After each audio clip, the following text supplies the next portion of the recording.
The night is a deep and quiet ocean. It stretches above our heads, vast and dark. Most nights, it is filled with familiar lights.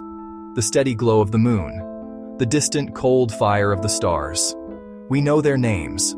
We have mapped their paths. But sometimes, a different kind of light appears. It is not a star. It is not a plane with its blinking red and green signals. It is something else. It moves with a purpose we do not recognize. It holds a silence that feels ancient and heavy.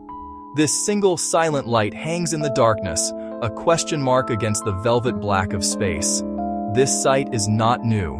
It is a story as old as humanity itself. People have always looked up.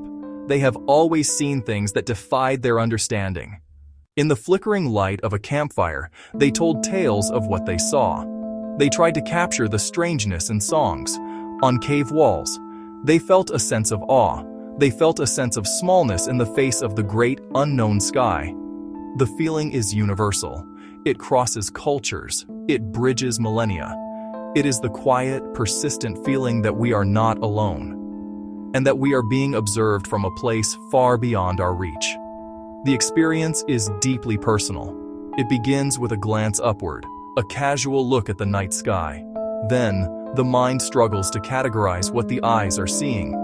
The object is too fast, or it stops too abruptly, it shines too brightly, or it vanishes without a trace.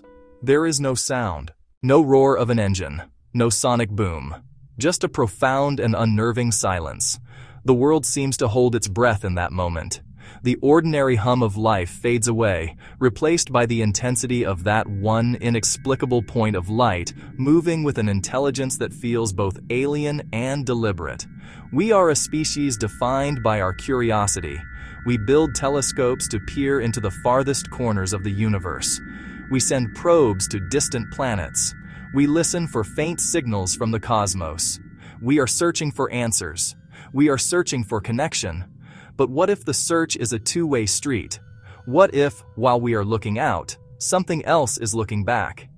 That single silent light in the sky becomes more than just a mystery. It becomes a potential mirror. It reflects our own longing, our own fears, our own profound hope that there is more to this existence than we currently know. The modern era of sightings began in earnest after World War II. The stories moved from folklore to front-page news. In 1947, a private pilot named Kenneth Arnold reported seeing 9 crescent-shaped objects flying at incredible speeds near Mount Rainier in Washington. He described their movement like a saucer skipping across water. The press coined the term flying saucers, and a cultural phenomenon was born. Just a few weeks later, something crashed in the desert near Roswell, New Mexico.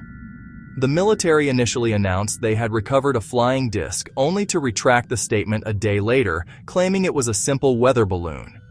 The Roswell incident created a deep and lasting suspicion. The official story seemed to change too quickly. Eyewitnesses spoke of strange debris, not of rubber and foil. They whispered stories of non-human bodies recovered from the wreckage. For as long as people have reported these objects, governments have worked to manage the information. The official response has often been a mix of dismissal, denial, deep, classified study.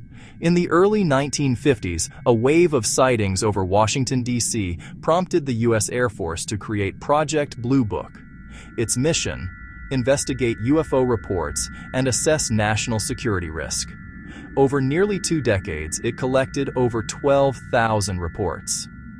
Most sightings, Project Blue Book concluded, were misidentified natural phenomena or conventional aircraft, yet over 700 cases remained unidentified. Project Blue Book was terminated in 1969. The government said no further investigation was warranted. For many, that felt like the start of deeper secrecy. Public-facing investigations stopped. But did private ones continue? For decades, the official posture was silence. Researchers using the Freedom of Information Act pried loose documents, memos with blacked-out paragraphs, reports from military bases, pilot debriefs. Across the ages, our reactions to these unexplained events have fallen into 3 distinct categories. The first and most primal response is fear. When faced with something unknown and powerful, our instinct is to see it as a threat. In ancient times, a strange light in the sky was an omen of war plague, the wrath of the gods. In the modern era, this fear takes on a technological form.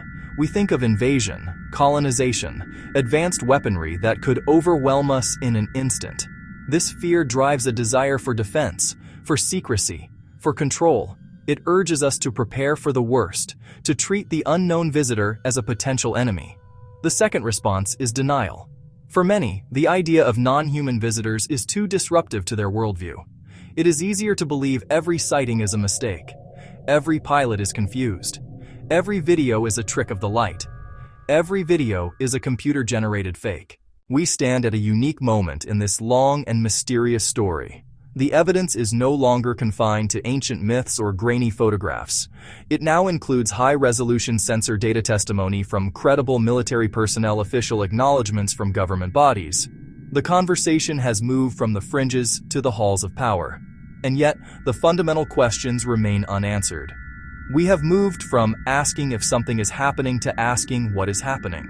The journey from the Sumerian sky gods to the Pentagon's UAP task force has been a slow, winding road towards something of profound significance. The pattern is too persistent to ignore. For thousands of years, across countless cultures, humanity has reported seeing structured, intelligently controlled objects in the sky that we cannot explain. Our ancestors called them gods, angels, demons. We call them UAPs.